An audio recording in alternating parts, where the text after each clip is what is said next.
Cerita dimulai dengan seseorang pria bernama Baku Madarame, sosok penjudi legendaris yang dikenal dengan julukan pelahap kebohongan.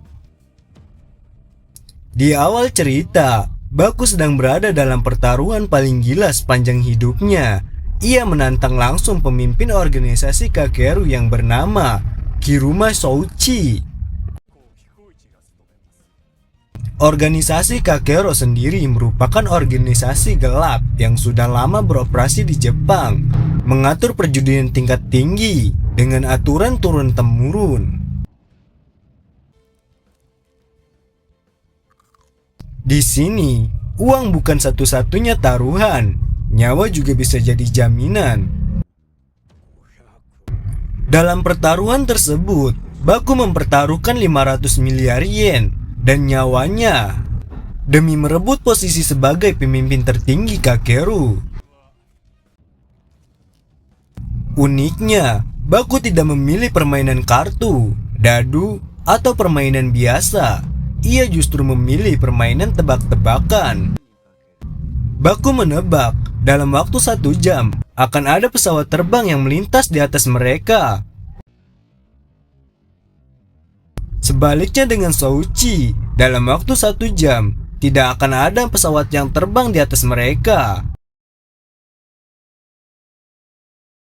Taruhan pun dimulai. Namun seperti biasa, dalam sebuah perjudian, pasti ada kecurangan. Saat pemimpin Kakeru memberi kode, bawahannya langsung bergerak, menghubungi pihak bandara. Semua penerbangan dihentikan. Bahkan pesawat yang sudah mengudara diperintahkan untuk putar balik.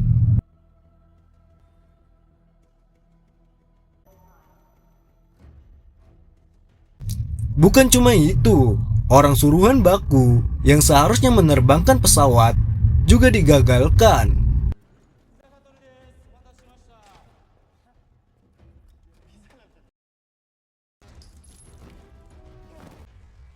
1 jam berlalu, tak satu pun pesawat melintas di atas mereka. Artinya, Baku kalah.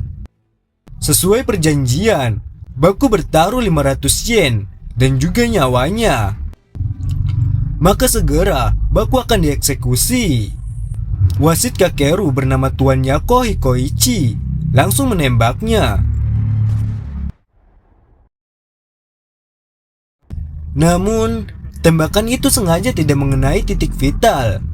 Baku memang terluka parah, tapi ia masih hidup. Pemimpin Kakeru mengampuni Baku dengan satu syarat. Baku diasingkan ke tempat terpencil dan keanggotaannya dicabut.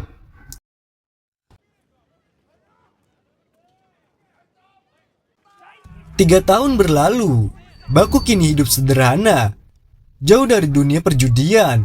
Hingga suatu hari, saat berjalan santai, ia melihat perjudian kecil di pesisir pantai.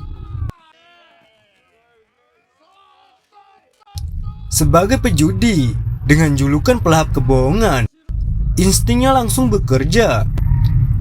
Tanpa basa-basi, Baku langsung bertaruh 1 juta yen. Bandar dengan percaya diri mengocok dadu dan hasilnya keluar 6, 6, dan 4. Baku menang. Bukan hanya itu, ia langsung membongkar trik bandar. Ternyata, dadu dan meja tersebut dipasang magnet. Namun Baku juga menaruh magnet di dalam lipatan uangnya untuk mengcounter magnet milik bandar.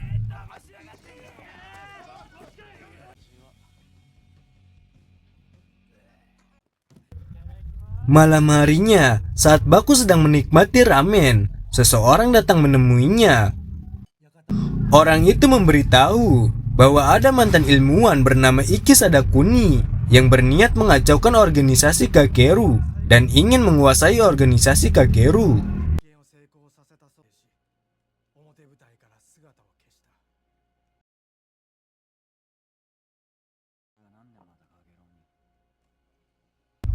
Mendengar itu, Baku langsung bergegas menuju Tokyo.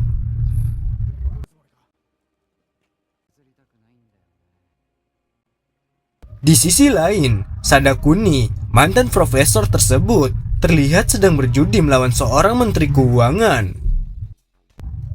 Menteri itu terus kalah hingga terlilit hutang sebesar 300 juta yen.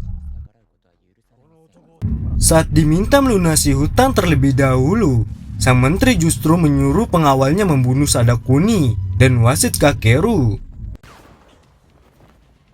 Namun rencananya gagal total. Wasit bernama Kirome Kama dengan kemampuan bela diri luar biasa berhasil melumpuhkan semua pengawal dan bahkan membunuh sang menteri tanpa ragu.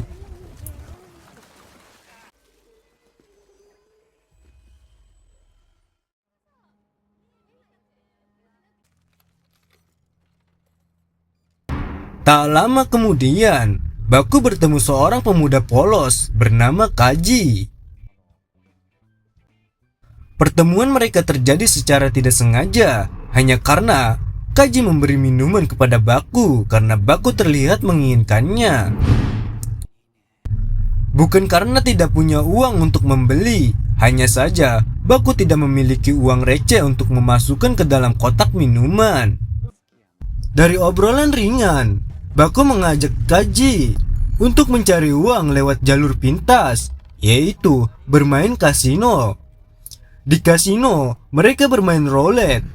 Baku yakin angka yang sudah keluar tidak akan keluar lagi, jadi ia menghindari angka tersebut. Namun hasilnya justru berlawanan. Angka 9 keluar 2 kali berturut-turut, membuat Baku kalah besar. Ia kalah 350.000 yen atau sekitar 35 jutaan jika dirupiahkan. Ia tidak menyerah, lalu Baku membeli chip dengan sisa uangnya. Ia tetap tidak memilih angka 9, namun kali ini, ketika permainan akan dimulai, ia mengeluarkan permen dan memakannya. Kaji langsung paham, permen itu adalah kode. Kaji pun memasang semua taruhannya di angka 9. Dan yang terjadi, mereka berhasil memenangkan hadiah 5 juta yen. Karena sebelumnya, Baku sudah memberitahu Kaji, jika dia memakan permen itu, maka Kaji harus segera memasang semua taruhan ke angka yang tidak dipilihnya.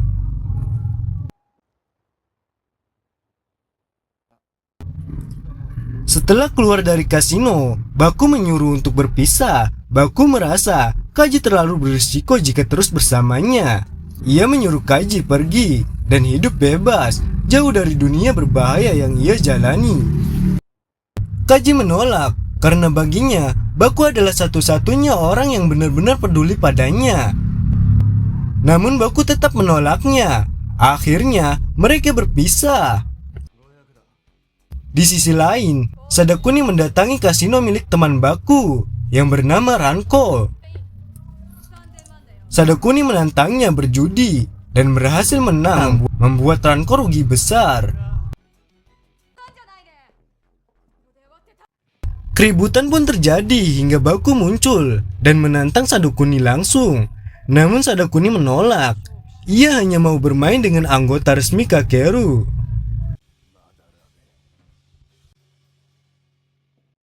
Balik ke Ranko yang sedang kesal karena dia kalah banyak melawan Sadakuni. Tiba-tiba, Baku menghubungi Ranko dan meminta bertemu. Di sebuah bar, Baku meminta bantuan untuk meminta keanggotaan Kakeru milik Ranko.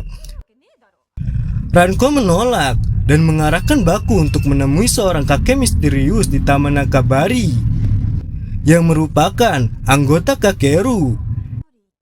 Dia akan menawarkan permainan kepada siapa saja dan akan memberi hadiah besar demi untuk hasrat psikopatnya.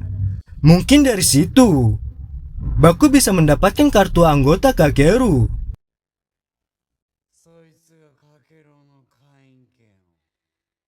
Namun sampai saat ini, tidak ada seorang pun yang bisa memenangkan dan berhasil selamat dari permainan itu. Tanpa ragu, Baku mencarinya.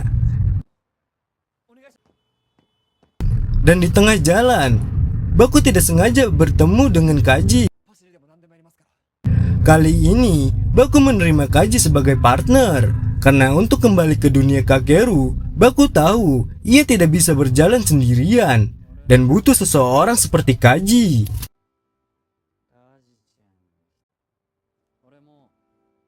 Terlihat seorang kakek lanjut usia sedang menonton adegan psikopat, di mana adegan tersebut merupakan rekaman pribadi dari korbannya.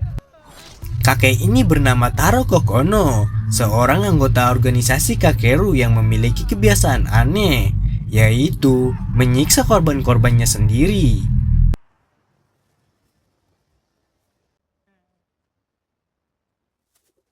Sesuai rencana awal, Baku mengikuti instruksi Tankeru. Kaji dijadikan umpan karena ia terlihat seperti pria biasa dengan wajah polos. Rencana tersebut berjalan dengan lancar. Kakek Taro Kokono mendekati Kaji lalu mengajaknya bermain sebuah game di rumahnya. Ia menawarkan hadiah besar jika Kaji berhasil memenangkan permainan tersebut. Lalu Baku langsung menyetujui ajakan itu dan mengatakan bahwa ia juga ingin ikut dalam permainan tersebut.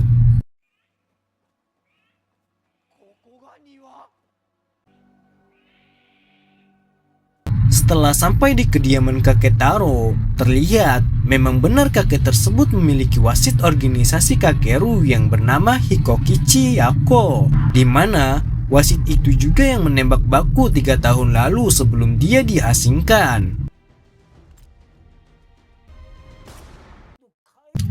Permainan yang ditawarkan sebenarnya cukup sederhana. Mereka hanya perlu mengambil 5 kunci dari peliharaan milik kakek Taro untuk membuka sebuah perangkat penanda. Jika mereka berhasil membukanya sebelum waktu habis, maka mereka dinyatakan menang. Hadiah yang ditawarkan tidak main-main, yaitu 10 juta yen. Namun Baku menolak hadiah berupa uang dan berniat pergi. Ia mengatakan bahwa yang ia inginkan adalah keanggotaan Kakeru. Mendengar hal tersebut, kakek Taro terkejut karena ternyata Baku mengincar keanggotaannya. Setelah berpikir sejenak, kakek Taro akhirnya menyetujui permintaan Baku dan tetap menambahkan hadiah 10 juta yen. Game pun dimulai saat perangkat tersebut dipasang dengan batas waktu 2 jam.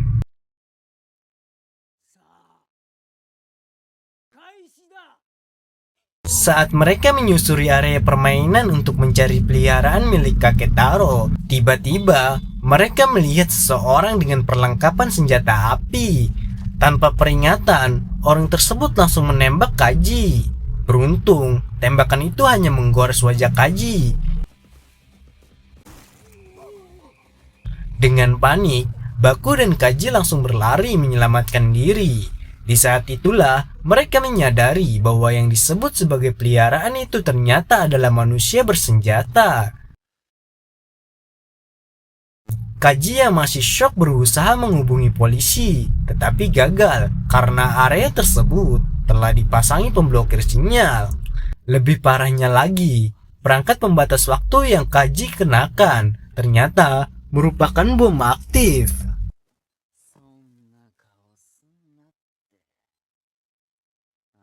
Namun Baku tetap meyakinkan Kaji bahwa mereka pasti bisa berhasil memenangkan permainan tersebut. Baku kemudian menjalankan rencananya dengan mengalihkan perhatian prajurit kakek Taro. Sementara Kaji bersembunyi untuk menjebak prajurit tersebut.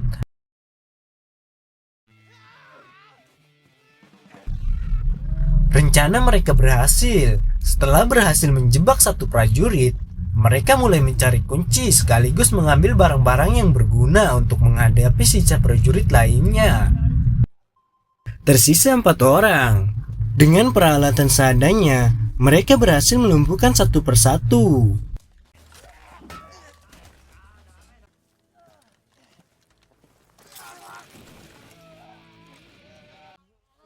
Akhirnya, semua kunci berhasil dikumpulkan dan perangkat pun berhasil dibuka.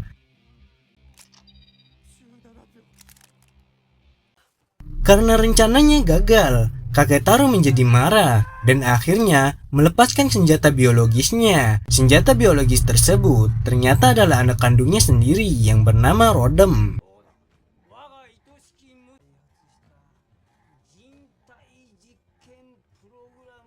Saat anaknya masih menjadi tentara bayaran, kakek Taro melakukan eksperimen terhadap anaknya sendiri sebagai percobaan sains.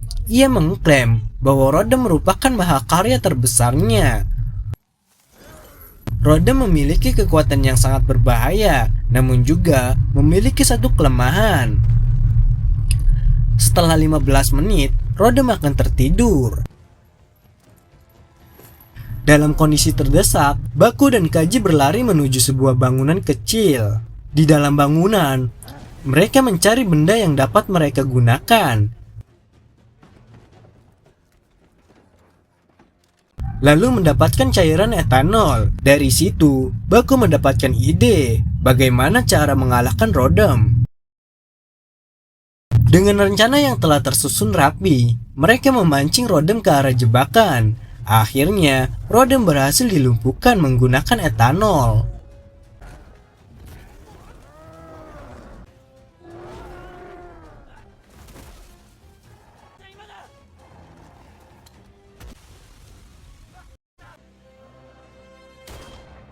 Terungkap bahwa pensil yang sebelumnya diberikan Baku kepada wasit Yako ternyata merupakan alat penyadap suara. Dan yang terpenting, hal tersebut tidak melanggar aturan, karena di dalam organisasi Kakeru, tindakan kecurangan dianggap sah selama lawan tidak mengetahuinya. Dengan begitu, Baku berhasil mendapatkan keanggotaan Kakeru dan uang sebesar 10 juta yen. Namun karena Baku masih memiliki masalah di dalam organisasi Kakeru, Baku justru menunjuk Kaji untuk menerima keanggotaan tersebut. Namun Kaji menolak karena organisasi tersebut terlalu bahaya baginya. Baku tidak mempersalahkan keputusan Kaji. Baginya, Kaji bebas menentukan jalan hidupnya sendiri. Tak lama setelah itu, Baku tiba-tiba terjatuh ke tanah akibat luka parah yang ia alami saat melawan Rodem. Baku pun pingsan. Saat tersadar, Baku mendapati dirinya berada di kediaman Ranko. Ranko merawat Baku hingga kondisinya pulih. Baku meminta bantuan Ranko. Ia memohon agar Ranko mengizinkannya membawa seseorang ke rumah tersebut. Orang itu tidak lain adalah Rodem, anak dari kakek Taro Kokono. Awalnya, Ranko terkejut dan tidak setuju. Namun karena Baku terus memohon, Ranko akhirnya mengalah dan menerima permintaan tersebut.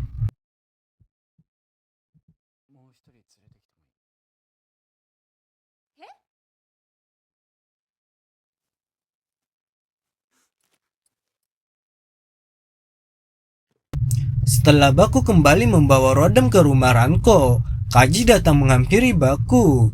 Kaji memohon agar Baku menerimanya kembali sebagai rekan. Kaji juga mengatakan bahwa ia bersedia bergabung dengan Kakeru. Mendengar hal itu, Baku akhirnya menyetujui permintaan Kaji. Saat melihat Rodem berada di rumah Ranko bersama Baku, Kaji terkejut. Namun Baku menjelaskan dengan rinci bahwa Rodem sebenarnya adalah orang baik.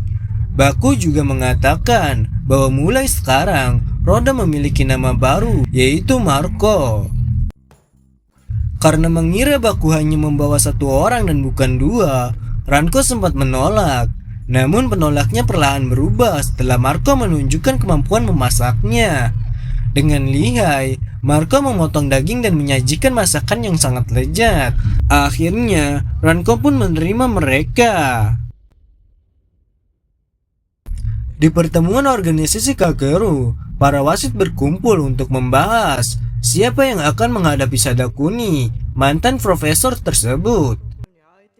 Nama yang muncul adalah Kaji sebagai anggota baru. Mendengar hal itu, beberapa wasit menyatakan ketidaksetujuannya. Namun wasit Jako menjelaskan bahwa Kaji tidak sendirian. Ia akan didampingi langsung oleh Baku Madarame, sang pelahap kebohongan.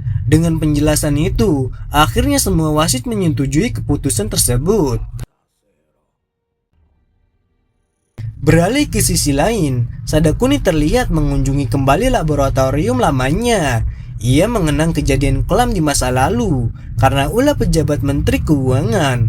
Para rekan Sadakuni tewas akibat bom yang dikirimkan kepada mereka. Peristiwa itu hanya menyisakan Sadakuni seorang diri. Semua itu terjadi karena Sadakuni menolak memberikan hasil penelitiannya kepada sang menteri. Sadakuni ingin memajukan Jepang dan menciptakan perdamaian dunia, bukan mencari keuntungan pribadi. Ia bahkan berniat membagikan penemuannya secara gratis kepada seluruh dunia. Namun di dunia ini, orang-orang tanpa kekuasaan akan selalu kalah oleh mereka yang memiliki kekuasaan. Karena itulah, Sadakuni kini memiliki ambisi untuk menguasai organisasi Kakeru demi mewujudkan cita-citanya, demi perdamaian dunia. Di sisi lain, Baku memiliki tujuan yang sama. Namun menurut Baku, Sadakuni sudah dibutakan oleh dendam, dan Sadakuni mudah dikendalikan oleh orang lain. Karena itulah, Baku menganggap Sadakuni sebagai orang yang tidak layak.